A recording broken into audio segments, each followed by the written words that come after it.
In questa fase credo che la parola chiave sia emotività. Dobbiamo evitare di approcciare gli investimenti sotto la chiave dell'emotività, dell'emozione che ci porta umanamente anche a agire in maniera poco razionale quando abbiamo a che fare con eventi di questo tipo. La crisi provocata dal conflitto in Ucraina entra inevitabilmente anche nel dibattito della 45esima Assemblea di Solidarietà Veneto che si è tenuta a Martellago.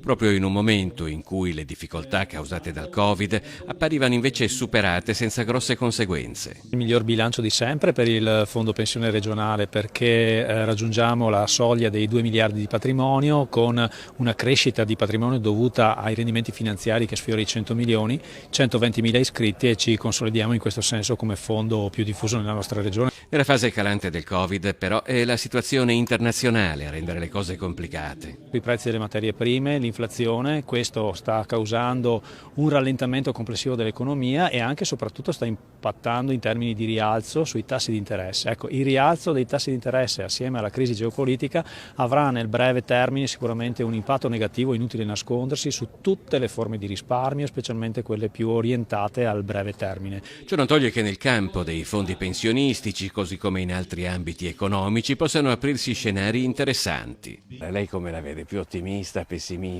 Cosa dobbiamo aspettarci per il futuro? Io sono sempre stato un ottimista, è meglio essere ottimisti e aver torto che pessimisti e avere ragione.